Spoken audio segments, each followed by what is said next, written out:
¿Cómo les va? Y bienvenidos a una emisión más de Perspectivas. Enrique, aprovechamos también para saludar a quienes nos ven en la repetición. Para ellos, bienvenidos, buenos días y gracias también por acompañarnos. Sí, ya sea miércoles o jueves, ¿no? Sí. O cualquier otro día. Aquí estamos en Perspectivas, Belén. Y aprovechar que está el tianguis turístico en nuestra ciudad, Belén, para hacer un balance de lo que significa el turismo, no solo para el país, también para Jalisco. Hay que recordar que se ha convertido en uno de los principales importadores de divisa para nuestro país. El turismo pues, significa para nuestro país poco más la llegada de poco más de 20 millones de visitantes al año, es decir, uno de los temas estratégicos de nuestro país. 8.5% del Producto Interno Bruto es lo que representa esta industria y se ha dicho también en otras ocasiones, podría, si se trabajara más en empujar, disculpe usted, este sector, incluso podría ser nuestro principal generador de divisas más allá incluso que el petróleo o las divisas que envían los extranjeros o más bien nuestros connacionales que viven en el extranjero. Sí, México es uno de los 10 países más visitados del mundo, es decir, sí, estamos en un mundo de poco más de 200 naciones. Estamos hablando de que México ocupa uno de los principales lugares en esta materia e incluso los primeros 2 meses de 2016 muestran un impacto muy importante en términos económicos, ¿no? Por ejemplo, solo en derrama en los primeros 2 meses de 2016 estamos hablando de poco más de 3,000 millones de dólares, es decir, es una cifra muy importante y estamos hablando también de uno de los sectores más importantes también para generar empleos, ¿no? En México estamos hablando de poco más de 3 millones de empleos vinculados al sector turismo. Sin embargo, Belén, a mí me gustaría verlo desde esta idea de los claroscuros, ¿no? Es decir, creo que estos son los datos que se aplauden en el tianguis turístico, hablar de la potencia turística que es México, ¿no? Que todo el mundo nos visita, que más del 50% de nuestros visitantes vienen de los Estados Unidos. Todos estos datos que parecen ser muy halagüeños, ¿no? Sin embargo, Belén, también hay otra parte, ¿no? Es decir, el turismo no solo es buenas noticias, anuncios de inversiones, también el turismo tiene impacto sobre el país, sobre las comunidades, sobre el medio ambiente y pocas veces se habla de estos temas. Claro, el título que habíamos elegido para este primer bloque de Perspectivas era precisamente si México estaba en el vuelo correcto hacia un turismo, como ya lo has mencionado, Enrique, sustentable, pero que además todos estos beneficios, todos estos miles de millones de pesos que genera, realmente están permeando y están llegando a todos los que tienen que llegar.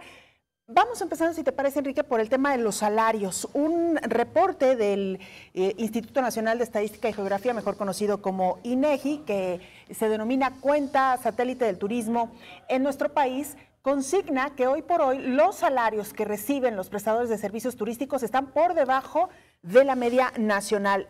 El promedio de ingresos anuales de una persona que se dedica a este sector ronda los 97,113 pesos, mientras que la media nacional está por arriba de los 107,200 pesos. Fíjate, la American Chamber en uno de sus últimos estudios determinó que dedicarse al turismo en México, particularmente trabajar para una de estas grandes empresas de resorts, es una de las 10 profesiones peor pagadas del país. El salario promedio mensual está entre 3,000 y 5,000 pesos. Es decir, estamos hablando de prácticamente 2 salarios mínimos, ¿no? Lo que gana en promedio alguien que se dedica al sector turístico. Y no solo eso, o eso también se explica, Belén, por una realidad que creo que tiene que ser muy importante y la tenemos que enfocar bien. El mercado turístico está monopolizado. Está monopolizado. Mira, nada más para revisar algunos datos, mientras igual podemos ver algunas imágenes del tianguis turístico. Por ejemplo, el Grupo Posadas. Solamente este grupo tiene 19,000 habitaciones en México. Solamente el Grupo Posadas. AM Resorts, 8,000. Olegario Vázquez Raña, solamente él como dueño, 7,000. Y si hablamos del principal inversor extranjero en nuestro país, que es los grupos españoles, los grupos de inversionistas turísticos españoles, por ejemplo, Meliá, los hoteles Meliá, ¿sabes cuánto tienen de ganancia al año? No tengo idea. 41 millones de euros de ganancias y pagan salarios entre 3 y 5 mil pesos. Exacto. Después, si tomamos otros ejemplos, como por ejemplo NH, 56 millones de dólares. También españoles. También españoles. El Grupo Barceló, un grupo de capital catalán y mallorquín. Que maneja la marca Riu, si no estoy. Exacto. 351 millones de euros de ganancia. Solamente entre estos estamos hablando de 500 millones de euros de ganancias y sin embargo pagan muy pocos impuestos, pagan malos salarios y monopolizan, por ejemplo, solamente en el caso de la Riviera Maya, estos 3 grupos tienen 77 hoteles. Imagínate. Que hay que recordar, Belén, que muchos de estos hoteles, y tampoco es una excepción, muchos de estos hoteles se negocian de formas corruptas. Totalmente. Hay que recordar todo lo que hemos sabido de Tajamar, todo lo que hemos salido en muchos proyectos, se negocian a través de maletines llenos de dinero que van a parar con los alcaldes, con los directores de medio ambiente, con gente cercana a los gobernadores, para que conviertan áreas que son inexplotables para el turismo, de pronto, mágicamente, de la noche a la mañana, se convierten en zonas aptas para que se establezcan estos resorts, cosa que se me hace muy grave. Que ese es el tercer gran punto, Enrique, el hecho de que estos permisos de construcción se están otorgando desde las autoridades federales, estatales o locales para la construcción precisamente de grandes desarrollos turísticos, incluso en áreas naturales protegidas. Exacto. Y lo que se ha cuestionado durante años, Enrique, que pareciera que pues nadie es capaz de poner un freno, lo que se le ha conocido como la privatización de las playas. ¿Por qué un desarrollo de estas magnitudes tiene que prohibir a los locales o al turismo nacional poder hacer uso de un derecho que tenemos todos los mexicanos? Hay que recordar que este es un derecho natural, un recurso natural. Y un derecho constitucional, ¿eh? Además, que las playas claro, no son privatizables. Totalmente. Aunque en la práctica están todas privatizadas. Ese es el otro gran punto. Y yo te diría, Enrique, vale la pena nada más recordar un ejemplo, y con esto nos vamos a dar idea de del surrealismo que vivimos en nuestro país. La playa Tenacatita, usted la recordará, está en nuestro estado, una playa que un particular está reclamando como propia y que, aún pasando por encima de la autoridad, ha colocado una malla de alambre para evitar que incluso los propios habitantes puedan ingresar a esta zona. Sí, es tremendo. 2 datos. En México, 77% de las playas están privatizadas. Imagínate, 77%. Y en el caso de Jalisco, el impacto es aún peor. 82% de las playas, es decir, 8 de cada 10 hectáreas, están privatizadas. 82%. Estamos hablando de un tema profundísimo y un tema muy difícil que tiene que ver con la privatización de la playa. Y para pasar a otro tema, que ya lo decías, ¿dónde se queda el dinero del turismo? Porque es algo que no se discute. Estamos hablando de que en 2 meses la derrama en México ha sido de poco más de 3,000 millones de dólares. El 70%, de acuerdo a un estudio que realizó la OCDE, del turismo, del dinero que dejan los turistas en México, se lo llevan empresas transnacionales, particularmente ya hablábamos de las españolas, de estas 3 que son multimillonarias y que tienen ganancias amplísimas y millonarias.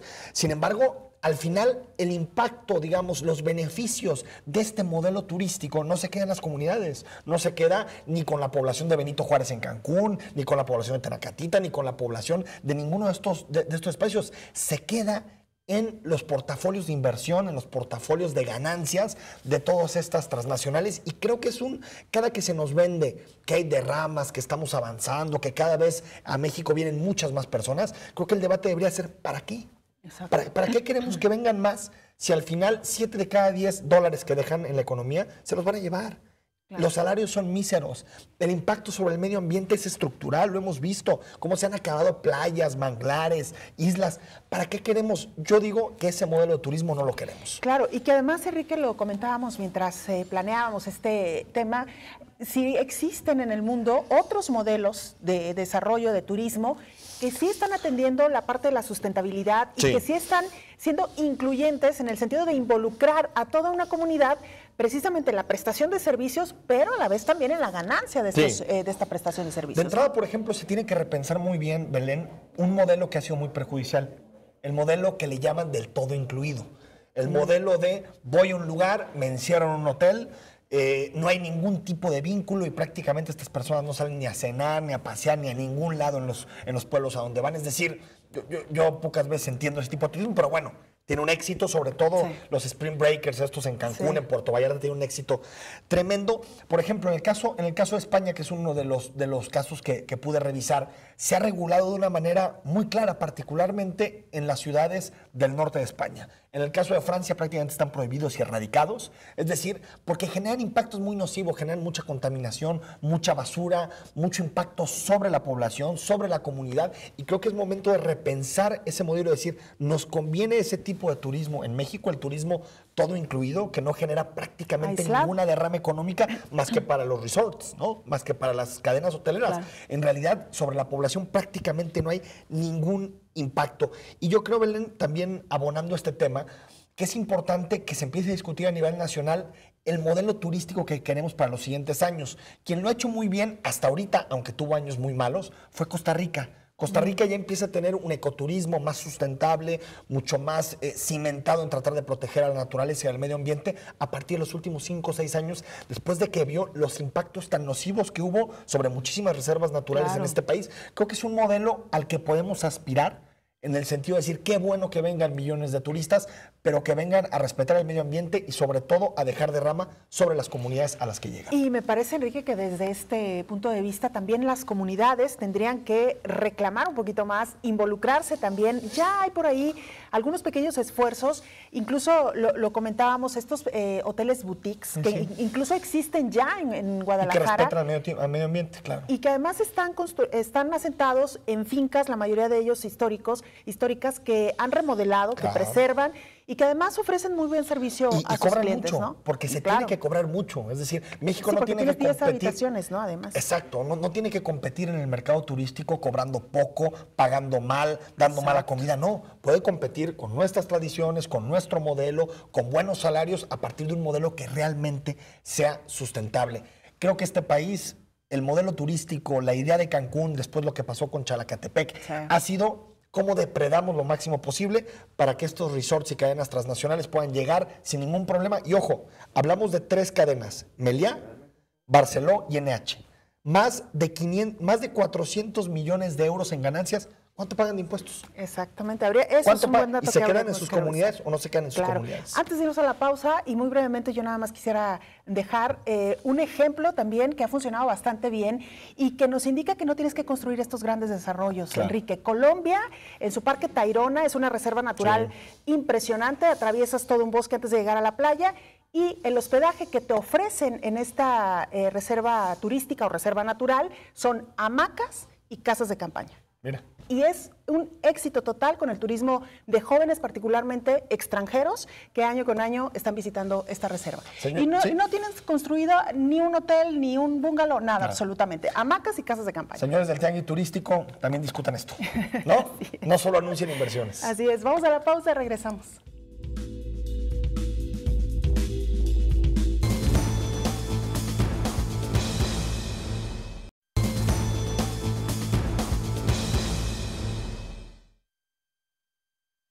De vuelta en Perspectivas y le hemos dado mucho tiempo a este tema, Belén, el tema de la regulación pues de las plataformas estas, ¿no? Relacionadas digitales, con Uber, con Cabify, con City Drive, también la reforma al sistema de taxi. Y hoy queremos platicar con 2 diputados de este tema, ¿no? ¿Cómo quedó al final? Porque ya se aprobó la ley y bueno, el gobernador la tendrá que publicar en algún momento, a menos de que haya veto de bolsillo, pero creo que la haya.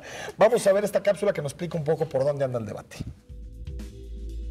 El día de ayer, 26 de abril, los diputados del Congreso del Estado de Jalisco sesionaron durante 10 horas para darle salida a temas pendientes como la ley Uber, la nueva designación de Contralor del Estado, la declaración del predio de Colomos como área protegida, además de haberse presentado la iniciativa para crear la Comisión Especial de Gestión Integral del Agua. Para conocer los detalles de estos temas, nos acompaña en el foro la diputada Claudia Delgadillo, por parte del Partido Revolucionario Institucional, y el diputado de Movimiento Ciudadano, Alejandro Hermosillo. Diputada Claudia Delgadillo, buenas noches. Gracias por estar aquí. Buenas noches, muchas gracias por la invitación. Muy contenta de estar con ustedes. Diputado Alejandro Hermosillo, gracias por estar aquí. Al contrario, Belén, Enrique, y compañera diputada, mucho gusto estar con ustedes platicando. Pues un balance de lo que se aprobó ayer en torno a esta ley Uber.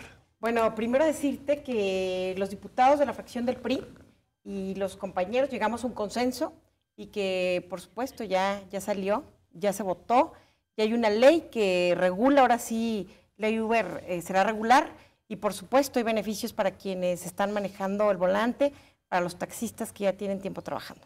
¿Y algunos elementos que quieres destacar?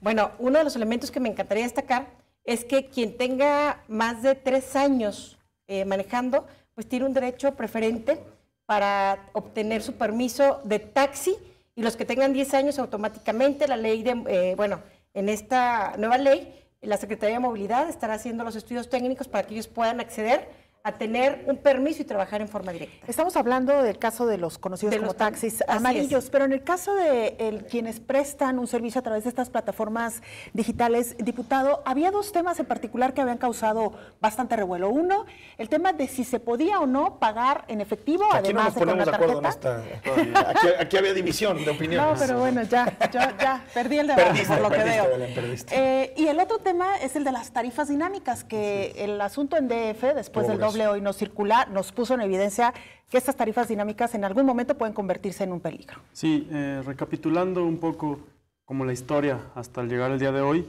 el gobernador mandó una serie de observaciones a la ley que habíamos aprobado, que podríamos resumirlas en 5. La primera, como bien dicen, tenía que ver con el efectivo. El gobernador recomendaba que no se permitiera el pago en efectivo en estas plataformas. La segunda, una restricción que venía desde la iniciativa inicial para que las personas no pudieran tomar o dejar o bajarse de su Uber en lugares cercanos a sitios, pases o matrices. Más que hacer sitio era, no podrá contratarse el servicio en lugares cercanos a sitios. Es decir, la gente no podría tomarlo en lugares cercanos. Nos parecía que no era lo adecuado. Tercero, la tarifa dinámica, como bien dices, un asunto que en estas semanas se vio aún de manera más clara que teníamos que entrarle. Y número 4, la observación 4 tendría que ver con el fondo, el destino de los recursos que se generan a partir de estas plataformas. El fondo verde que se le conoció. En un inicio era un fondo verde. Ya no es fondo la propuesta verde, ¿no? del gobernador era un fondo para atención a víctimas de accidentes de transporte público. Y bueno, lo que quiero decir es, mandan estas observaciones. La del efectivo pues queda todavía como la planteamos inicialmente, con permitiendo que se pueda pagar en efectivo siempre y cuando se contrate el servicio a través de la aplicación. La del fondo, dejamos un fondo flexible, abierto, para que en el presupuesto de egresos quede delimitado entonces, pero hasta el momento solamente queda la integración de un fondo que se generará a partir del 1.5%. La restricción para que la gente pueda tomar o dejar pasaje en lugares cercanos a sitios se elimina. La gente puede hacerlo en donde ellos decidan. Y el tema de la tarifa dinámica, lo que se hace es darle una atribución al Ejecutivo para que en situaciones de calamidades, de interés social o crisis ambientales como sucedió en la Ciudad de México, el Ejecutivo con criterios técnicos pueda definir un tope a la tarifa y no se dispare. Claro. Diputada, el PRI al principio estaba en contra del tema del efectivo. Al final se dio para que también se pueda pagar en efectivo. Bueno, lo que pasa es que esto es un tema donde se tiene que platicar con cada una de las fracciones parlamentarias y, por supuesto, el Ejecutivo, los diputados nos pusimos de acuerdo. Entonces, ahora el tema es que, como bien lo decía el compañero, tú puedes hacerlo a través de la plataforma y tú decides la forma en la que vas a pagar. Es decir, te dice tarjeta de crédito o efectivo. O efectivo, así es. ¿Y por qué al principio estaban en contra de eso? Bueno, lo que pasa es que no es que se estuviera en contra. Pero votaron en contra de ese punto. En su momento. Bueno, primero quiero decirte que a mí me tocó resolver, estoy en la Comisión de Movilidad y me tocó el turno de resolver esta iniciativa. Entonces la iniciativa no se cambió mucho, la iniciativa sale tal cual, pero solamente con algunas observaciones como esa. El tema de que el no perjudicar a los taxis, ¿no? Pero entonces ahora ellos tienen la opción de subir a plataformas y donde también a ellos se les pueda pagar en forma electrónica. Nos pareció bueno, entonces yo creo que estuvimos de acuerdo. Claro, estuvimos platicando tanto con los usuarios de Uber, tu servidora platicó con los usuarios de Uber, platicó con CityDray, platicó por supuesto con los taxistas, entonces yo creo que queda un piso muy parejo y las observaciones del Ejecutivo quedan tal cual, entonces yo creo que avanzamos bien. Alex, solamente una pregunta con relación a esto. Se dice mucho que estuvo tanto CityDrive como Uber presionando para que la ley se ajustara a sus intereses. ¿A ustedes les echaron una llamada, se reunieron con ellos o no? Digo, platicamos con Uber, platicamos con CityDrive, platicamos con taxistas, con usuarios. Es decir, hubo acercamiento con todas, pero no hay en el Congreso o no detecto a alguien que ceda a presiones particulares. Se hizo una legislación que se estudió en la comisión, en las mesas de trabajo, sin beneficiar a un grupo en particular.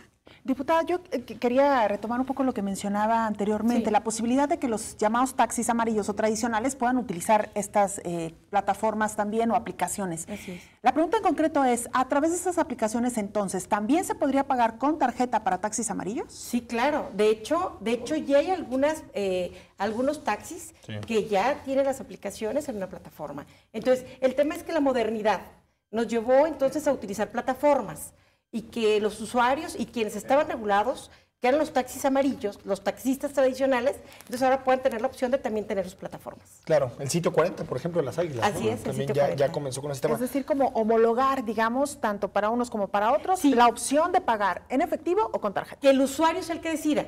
Si el usuario quiere subirse a un taxi tradicional o subirse a un Uber o a estas nuevas plataformas que se acaban de aprobar el día de ayer y que serán regularizadas aquí en el estado de Jalisco. Diputado, ¿sabemos algo de la opinión del gobernador con respecto a lo que se terminó aprobando? Es decir, ¿hubo interlocución en estos últimos días de negociación? Sí, digo, en las mesas estuvo personas del Ejecutivo planteando sus observaciones, explicándolas, trabajándolas en conjunto. Insisto, respetaron también la visión del Congreso, es decir, algunas se toman, otras no, algunas parcialmente, pero en general hubo una plática pues, permanente con el Ejecutivo. Hoy escuchaba en rueda de prensa al gobernador hablar de que pues, lo van a acatar, estas disposiciones. Algo que sí me parece que hay que puntualizar, que él dijo hoy y que no es correcto, es que se acataron las observaciones tal cual, lo cual no es cierto. El tema del efectivo no quedó, el tema de restricciones, el tema del fondo quedó un cambio de redacción, pero no como lo habían planteado. Es decir, hubo un trabajo en conjunto, pero se respeta el trabajo que hace el Poder Legislativo y hay que dejar claro que las observaciones se tomó lo mejor de ellas, pero respetando el espíritu inicial. Que ahí en el tema del Fondo Verde, bueno, por lo menos a mí me surge la preocupación de si realmente este fondo va a terminar utilizándose pues para temas de movilidad, de sustentabilidad, de combate a la contaminación, porque pues está ahí siempre la tentación de que se utilice para pagar nóminas, para pagar cosas que no se tendrían que pagar. ¿Sí hay candados en cómo se debe utilizar el fondo? Sí, la ley dice se podrá integrar un fondo económico con el 1.5% de cada viaje de estas empresas y el destino del fondo deberá ser explícitamente etiquetado en el presupuesto de egresos. Entonces, ahí es donde está el candado, tendremos que discutirlo en el Congreso. Yo, en mi perspectiva, coincido, debe ir a resarcir el costo ambiental, el impacto ambiental, el impacto social, y yo diría invertirse en movilidad sustentable para que poco a poco el uso del automóvil vaya disminuyendo y tengamos otro tipo de alternativas. ¿Cómo quedó el tema del registro de estos vehículos? ¿Quién nos cuenta? De vehículos que están utilizando plataformas. Se plantea que las empresas de redes de transporte tienen que primero registrarse como empresa, lo cual tendrá un costo de 35,000 pesos anuales, y se plantea después que cada automóvil de estas empresas deberá también registrarse a través de la empresa de red de transporte y tendrá un costo de 1,600 pesos anuales.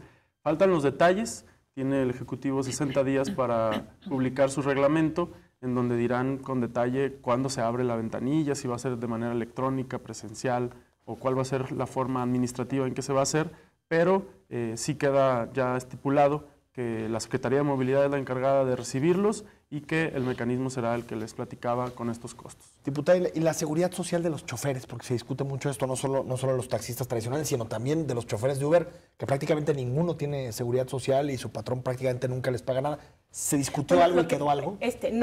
No queda, pero lo que pasa es que toda ley es perfectible. Pero bueno, yo quisiera regresarme un poquito al comentario que hace mi compañero Alejandro. La iniciativa que manda el gobernador tiene solamente algunas, en una tabla de comparación, queda tal cual la manda el Ejecutivo, solamente con algunos temas de redacción.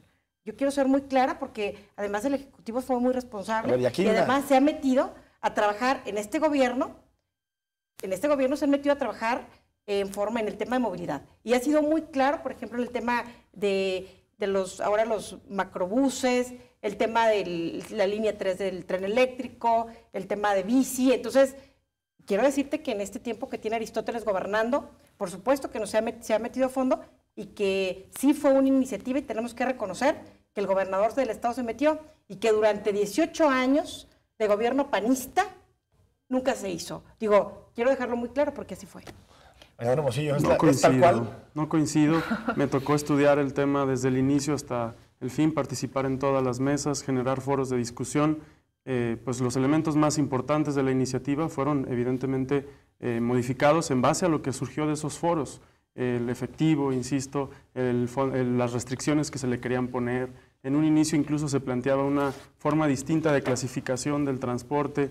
Es decir, la iniciativa que aprobamos el 19 de marzo a la que aprobamos el día de hoy es prácticamente igual. Las observaciones, me parece, más bien vinieron a alentar un poco el proceso de publicación y en el caso también de lo que sucedió, pues a entorpecer un poco la discusión. ¿Por qué? Porque todos estos argumentos ya se habían agotado en las mesas de discusión, estaban suficientemente discutidos, se volvieron a retomar y creo que volvió a imperar el argumento racional y técnico. Es mi percepción. Vamos al corte. Tenemos que hacer una pausa y damos oportunidad, por supuesto, de la paternidad de la iniciativa, ¿no? Exactamente, por supuesto. La pausa, volvemos.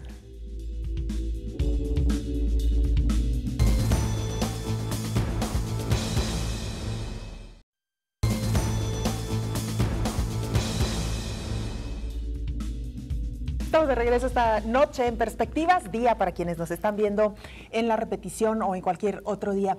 Enrique, invitamos a nuestro auditorio a que nos escriba a través de nuestras cuentas institucionales, @Canal 44 TV, en Twitter, también nos encuentran en Facebook. Estaremos muy contentos de recibir sus comentarios y opiniones, además en un tema que resulta bastante polémico y me parece en el que los ciudadanos estamos bastante involucrados. Y con el hashtag Perspectivas también. Además, ahí estaremos siguiendo discusión. Diputada Claudia Delgadillo se quedó con una respuesta. Bueno, estamos discutiendo si le tomaron las observaciones o no, si fue la de Movimiento Ciudadano, la del PRI. Bueno, quiero decirte que en el tema de los taxis tradicionales quedó tal cual lo mandó el Ejecutivo. Y quiero ratificarlo, porque así fue. Así fue y aquí está Alejandro. En el tema de taxis quedó tal cual el Poder Ejecutivo lo manda, pero además, de verdad, digo, qué bueno que salió. Qué bueno que las fracciones parlamentarias nos pusimos de acuerdo, pero también no podemos dejar a un lado el que el Ejecutivo estuvo trabajando en forma permanente con sus aportaciones, pero que además a ellos les toca hacer el reglamento y por supuesto que lo vamos a estar estudiando. Claro. Diputada, se dice mucho que históricamente el PRI está muy vinculado a los sindicatos de los taxis, ¿no? A la CTM, a la CROC. ¿Se defendió los intereses de estos líderes sindicales? No se defendieron, te voy a decir por qué. Porque automáticamente se ha estado trabajando con la gente que está manejando el taxi. No se platicó con todos, pero... O sea, con Llerena, con todos ellos sí se reunieron. Con todos nos reunimos y lo hicimos todas las fracciones parlamentarias. Y tu servidora los conoce porque yo litigué en materia laboral.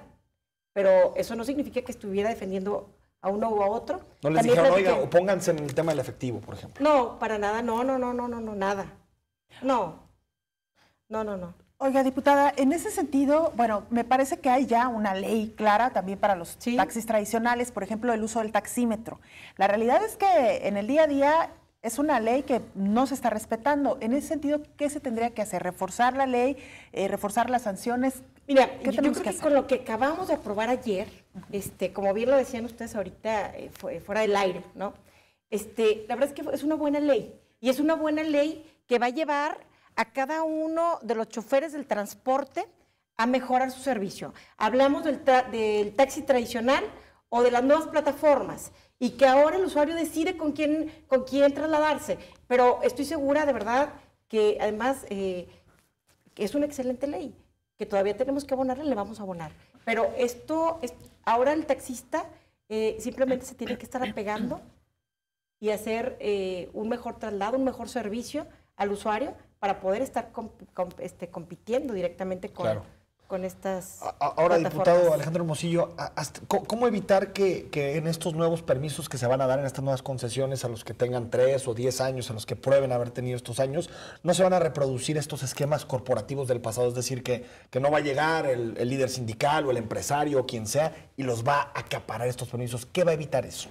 Bueno, primero lo que creo que tiene también que clarificarse es, una de las observaciones planteaba que el Estado es el encargado de otorgar las concesiones, lo cual estoy completamente de acuerdo, pero sugería que la ley no debía de darles un derecho a una concesión porque el Estado debía ser el rector en esta materia. Entonces, sí planteaba que se quitara esa parte, no la atendimos como tal porque creemos que deben de tenerse ese derecho y que además debo decirlo, pues históricamente, si el Estado ha tenido la rectoría del otorgamiento de concesiones y a todas luces lo sabemos, hay gente que tiene cientos de ellas, pues el Estado ha fallado en esta rectoría que debiera tener. Entonces, la ley tiene que intervenir para dársela a los taxistas que tengan más de 10 años. Y existe la preocupación de que pues, en este proceso ocurran cosas como las que ocurrieron del pasado. Sí. Y en esa preocupación yo solicité el día de hoy, por escrito, al Observatorio de Movilidad que intervenga y participe en la fiscalización de este proceso. Está dentro de las atribuciones que le dio el decreto del gobernador al crearlo y me parece que es un organismo que le puede dar un poco de certeza, revisar expedientes, ver que no entren nombres nuevos, que no saquen a los taxistas que sí tienen este derecho y esperamos que las organizaciones ciudadanas se involucren en el proceso para garantizar que haya transparencia. Diputada, que tengamos un padrón confiable. Sí, Enrique, recordemos algo. El Ejecutivo invitó al ITEI. Entonces, a través de transparencia se va a estar revisando el cómo se van a estar otorgando estos nuevos permisos. Entonces, también tenemos que reconocer que desde el inicio y en resumidas cuentas, el Ejecutivo está diciendo que se va a estar transparentando todo. El ITEI va a estar trabajando ahí. ¿Y hay posibilidad de revocar algunos permisos? ¿O no se habló de eso? Lo que pasa es que la ley no es retroactiva. Entonces, la ley no es retroactiva, pero el ITEI ahorita sí va a entrar a transparentar. Ahora, lo interesante de ese tema es que casi todos los permisos están vencidos. Ese es el punto. Esa es la oportunidad que tenemos. En la ley pasada se hablaba de permisos de taxis. Sí. En esta nueva ley en la ley de movilidad aprobada en 2013 son concesiones de taxi. Exacto. Todos los taxis que están operando operan con un permiso pasado con una prórroga que se dio casi no escrita, ¿no? Lo cual no les concede un título de un derecho. Yo creo que en esta transición del permiso viejo a la nueva concesión se le debe dar prioridad a los taxistas que tengan más de 10 años y tiene que haber retiro a quien haya acumulado permisos, porque no es el espíritu de los permisos de taxis. El problema es que están con prestanombres, ¿no? Con ese es el problema. Es difícil saber, ¿no? Si abrimos el padrón, no encontramos a alguien que tenga 500. Hay varios que se apidan igual, pero... Bueno, eso precisamente es donde entra transparencia y donde también nosotros vamos a estar a la vigila desde la Comisión de Movilidad trabajando a la par con el Ejecutivo. Yo soy un taxista, diputada, y llevo 10, 12, 14 años de chofer. ¿Cómo lo pruebo? ¿Qué documentos necesito? Bueno, lo que pasa es que la documentación ya ahorita están abriendo las mesas en la Secretaría de Movilidad, donde tú vas y precisamente va a estar transparencia y van a estar revisando cada expediente. ¿Pero qué documentos necesito? Digamos, ¿cómo pruebo esos 12, 14 años? Lo que pasa es que se pueden probar, porque tú trabajaste para alguien, ¿no? Tú hace ratito me preguntabas, oye, en el tema, ¿cómo queda el tema laboral? Sí. El tema laboral, pues prácticamente está en la Ley Federal del Trabajo. Sí. Entonces, por supuesto que ahí, ¿cómo acreditar? Hasta cuando eran los taxis rentados, ¿no? Y ellos ahora van a poder tener la facilidad de adquirir ese permiso para ellos trabajarlo, claro. Pero además es legal y nosotros estamos defendiendo eso a cabalidad. ¿Y se habló algo, por ejemplo, de mayores exigencias para los taxistas tradicionales, por ejemplo, en el tema de las unidades, de sus vehículos? ¿Se incluyó algo o se queda como estaba? Bueno, automáticamente queda como estaba, porque todo eso se tiene que ver en el reglamento. Yo nomás diría ahí que la ley, como dice mi compañera, se ajusta en materia de la entrega de concesiones. Lo demás que regulaba los taxis, pues en realidad en la ley estaba ya bien planteado. Lo que necesitamos es que el Ejecutivo refuerce la supervisión para que se cumpla lo que dice acerca del taxímetro. Hay una norma técnica que dice que, por ejemplo, los Urus no son vehículos adecuados para la seguridad en materia de taxis. Yo creo que es de los que más hay en taxis amarillos. El 70% son Urus.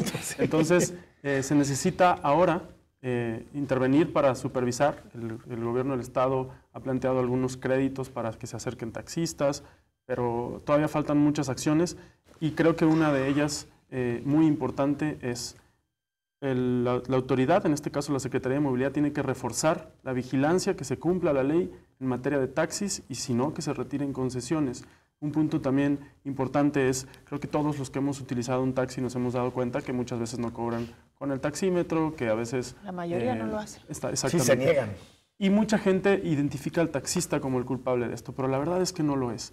Si una persona tiene que pagarle a otra 400 o 500 pesos al día, solamente por rentarle su permiso, cuyo único mérito era a lo mejor conocer a alguien en un momento que le dio cientos de permisos, pues eso es una barrera para él. Si en vez de esos 500 pesos dárselos a alguien, pudiera él invertirlos en su vehículo, llevarle mejores condiciones a su familia, invertir en mejorarle las condiciones. Yo digo, taxistas, a mí me dicen, los de Uber dan aguas, nosotros damos refrescos o lo que quieran, sí, ¿no? 500 porque pesos. esos 500 pesos diarios Claro, hacen totalmente la diferencia. Entonces, ahora dándoles estas condiciones, creo que ya vamos a tener la oportunidad de ver mejorías, obviamente esperando que el Ejecutivo acate estas disposiciones y les empiece a dar las concesiones a quien siempre las debieron tener. Yo nada más quisiera, diputado, entiendo que el tema es muy complejo, que el hecho de que no estén exactamente los nombres, perdón, los permisos a nombre de quien realmente es el dueño, hace todavía más compleja esta situación.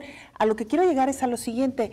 Suena increíble, ojalá que así fuera, que los taxistas que van en su auto realmente fueran los beneficiados con el trabajo que prestan. ¿Cómo le hacemos?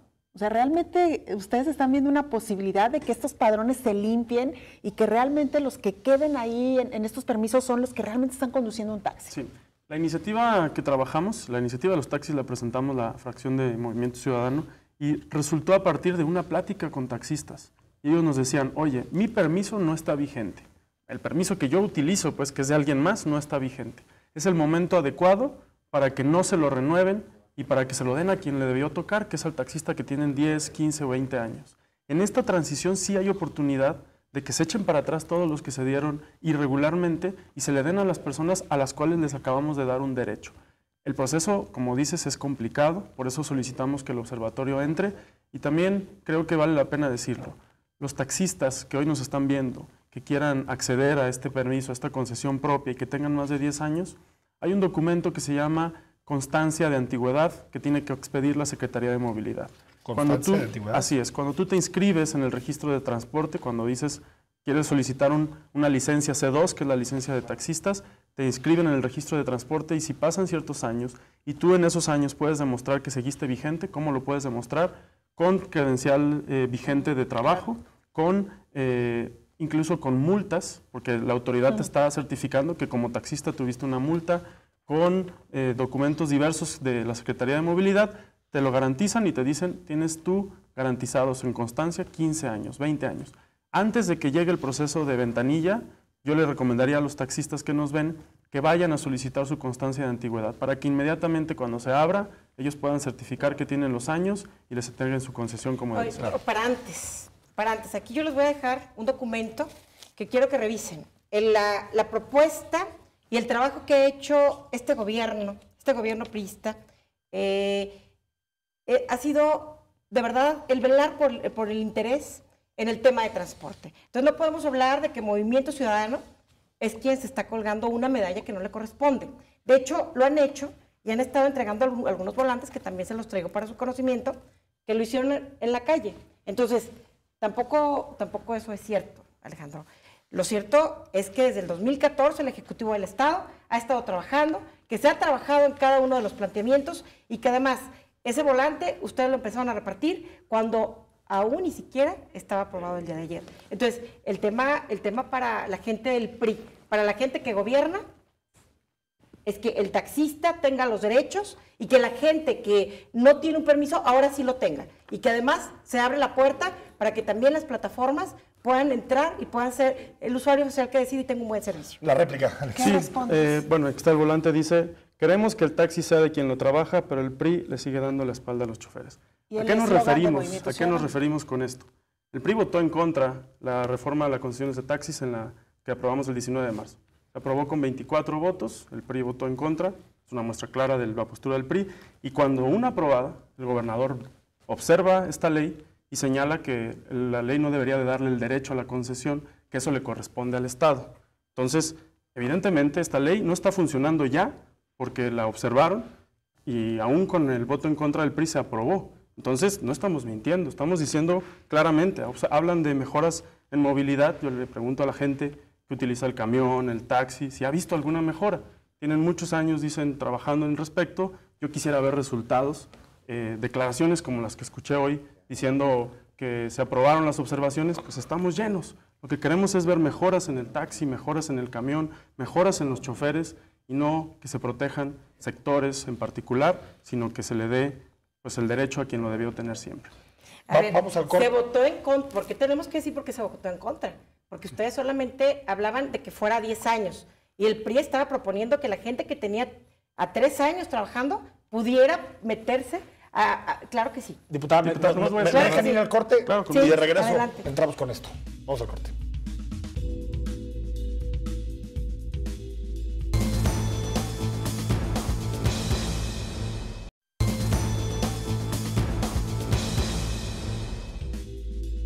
De regreso en Perspectivas, y aquí siguió la discusión, el debate, sobre todo aquí algunas experiencias que Belén nos compartió con algunas no tan agradables. Mi experiencia. Una experiencia. No, la verdad, ¿sabes qué? Perdón, un medio minuto nada más.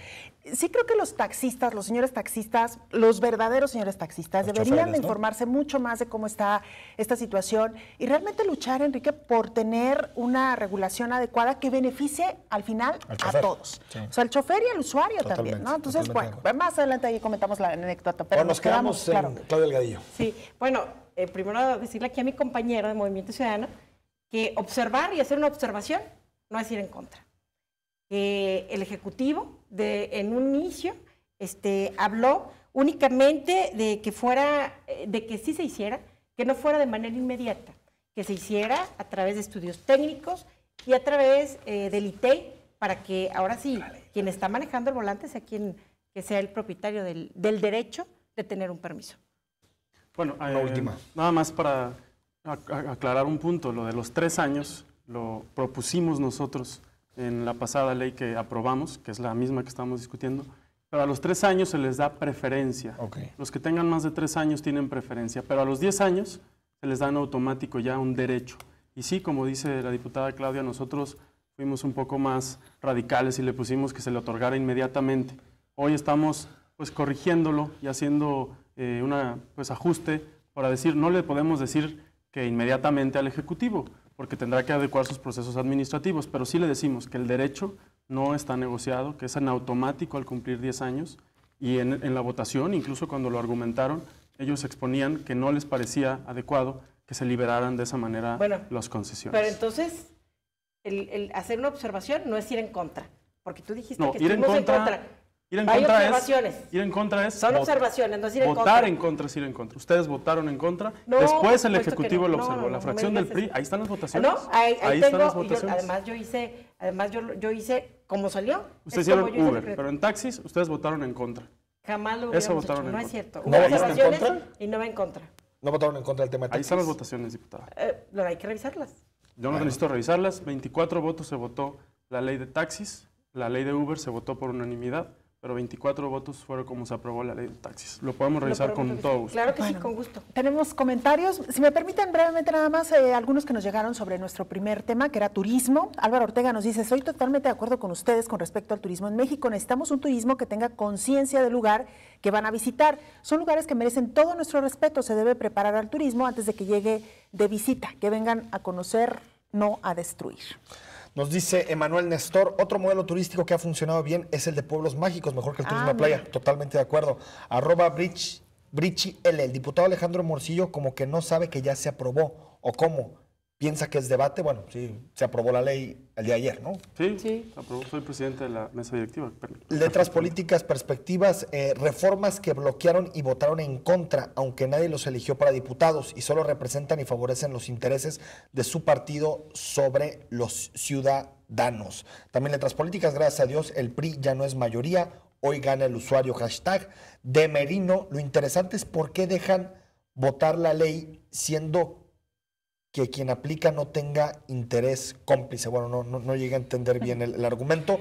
Y @Exeton, víctima de la casualidad. Pues bueno, ahí está el tema, ¿no? Está aprobada la ley y necesita publicarlo el Ejecutivo. ¿Qué tiempo tiene el Ejecutivo? Por Constitución Política del Estado tienen 8 días hábiles 8 días. para publicar y un día después de que se publica entra en efectos y después tendrán 60 días para instrumentarla a través de los reglamentos. Y ya no hay posibilidad de cambios, ¿no? Ya como se Ya aprobó. no da la Constitución posibilidad de observaciones, tendrán que publicarla en los términos y entiendo que hay además buena disposición de hacerlo. Antes de irnos, un par de temas más legislativos. Sí. Ayer también aprobaron el nombramiento de la Contralora, de María Teresa Britos. ¿Por qué votaron a favor? Explíquenos. Bueno, porque es Diputada. una mujer que tiene capacidad y trabajo probado, y para tu servidora, y estoy segura que también para los compañeros, porque fue en forma unánime, es una mujer trabajadora, que lo ha demostrado, y que en los lugares, en las trincheras que yo he ocupado, siempre ha demostrado ser una abogada exitosa. Entonces, estoy segura que el gobernador no se equivocó con este gran nombramiento que hace a Tere Brito. Yo quisiera preguntarle, si lo hemos discutido aquí, Enrique, en diferentes ocasiones, ¿hasta dónde tendría que cambiar el modelo de elección de una figura como la del Contralor? Es decir, que no fuera una terna que enviara el Ejecutivo, sino... Que en esta ocasión no fue terna, ¿eh? Sí, que fue nada más una... Pero que la ley te permite una terna. Te permite una terna, pero decidió no hacerlo. Enviar nada más una sola persona.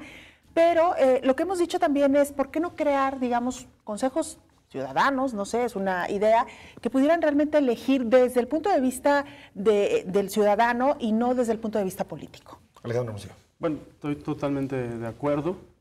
Aunque el nombramiento, coincido con Claudia, es un nombramiento acertado, la maestra además llega a un gabinete donde solamente hay 3 mujeres y ayuda a equilibrar esto un poco, pues, o a levantar el número, pero es una maestra preparada, que pues ha demostrado ya como Contralor anteriormente que hace bien las cosas.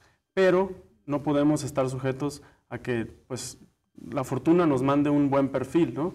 Y yo creo que lo ideal es que no sean nombramientos políticos, porque finalmente en el Congreso hay partidos políticos, y entonces creo que debieran pasar por otras instancias, por criterios técnicos, o si va a ser finalmente una terna y una ratificación de parte del Congreso, que se pongan requisitos más altos, requisitos técnicos, académicos, profesionales, para que pues, no tengamos casos desafortunados de secretarios que luego no cumplan con su función, o en este caso, Contralor.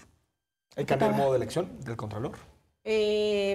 No, lo que pasa es que, la verdad, yo creo que el tema de Tere fue bueno, pero también el que llegue a una terna y que podamos nosotros en los diversos grupos parlamentarios platicarlo con los compañeros, pero además revisar su currículum, de dónde viene, de dónde han estado, por supuesto que abre una gran posibilidad y seguramente así estará pasando con los próximos nombramientos que lleguen todavía se tienen que nombrar magistrados, vienen muchos nombramientos que tienen que pasar a través del legislativo, en los cuales vamos a estar a la vigilia. ¿Pero no les parece que si hay posibilidad de una terna, el gobernador debió haber mandado más nombres? Es decir, es que esto parece que fue una designación, cuando en realidad la ley lo que hace es poner al Congreso para que sea un contrapeso y que se pueda elegir un mejor perfil, ¿no les parece? Yo te voy a decir qué creo que pasó. Yo creo que llegaron a la Junta Política, con nuestros coordinadores, llegaron más nombres. Entonces lo platicamos y yo estoy segura que cada uno de los diputados, pues al ver el nombre de Tere Brito, la verdad nos gustó. Entonces, pues en forma unánime, por eso la votamos, porque además ustedes la conocen. Es una mujer una mujer muy intachable. Entonces, por eso es que Tere llega ayer y todos la votamos. Porque, digo, hay de repente otros nombramientos donde sí no nos ponemos de acuerdo tan rápido y lo tenemos como el que de magistrado, ¿no? Lo recordamos.